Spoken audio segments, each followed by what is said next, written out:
Kung trip nyo naman ng matipid pero masarap na food trip, sagot ko kayo dahil meron yan dito sa Barbecue Food Park ng Ormoc. Andito ako ngayon sa Ormoc City Food Park Barbecue Plaza. Would you believe 23 years na itong food park na ito. Sikat na sikat ito. Dito nagpupunta yung mga tao kapag gusto nilang ng mura pero masarap na pagkain. Kasi fresh na fresh yung seafood dito. Pamitos! Hello po! Hello, good evening. Ilang years na po kayo nagbabarbecue?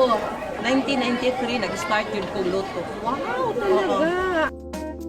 Ang best seller sa stall na ito, grilled pusit, grilled shrimp at grilled tuna belly.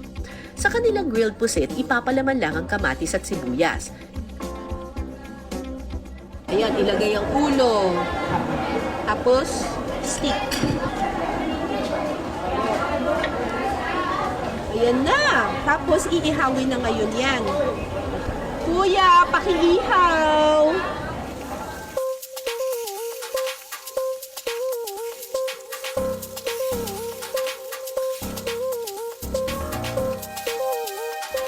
Simpleng-simple naman gawin ang kanilang grilled shrimp dahil itutuhog lang ang mga ito sa stick at pagkatapos pwede nang isalang sa ihawan. Para naman sa kanilang tuna belly, Yan ang buong ano natin, Magkano po yung ganyan? Ito, depende sa presyo sa market, ma'am. Pag mahal, medyo may taas-taas. Ito, 350. Pagka ngayon, kasi yung kuan sa market, mahal. Oo. Tapos ganyan na yan iihawin.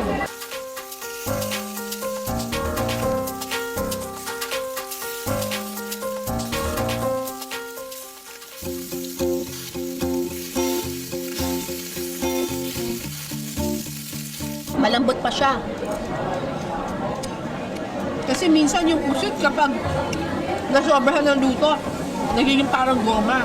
Pero ito, saktong-sakto yung luto ni Kuya. Very good. Ito naman yung hipon.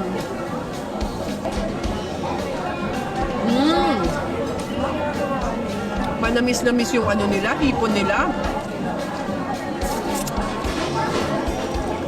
Sarap. Ito naman yung kanilang tuna belly. Konti lang yung nilalagay nilang seasoning. As in talagang asin lang tsaka paminta. Kasi talagang ang star of the show dapat yung tuna, di ba? Wow!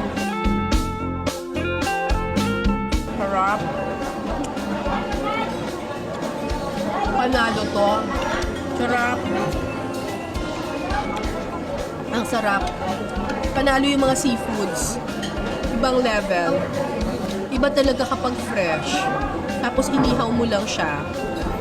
Dito nga kapag nagpunta ka nga sa Visayas, mapapansin mo yung mga seafood dishes nila, wala masyadong nilalagay na mga recados, mga sarsa, ganyan. Hindi na masyado kasi ang sarap na in itself ng mismong seafood. Hindi mo na kailangan lagyan ng mga pampalasa. Masarap na siya.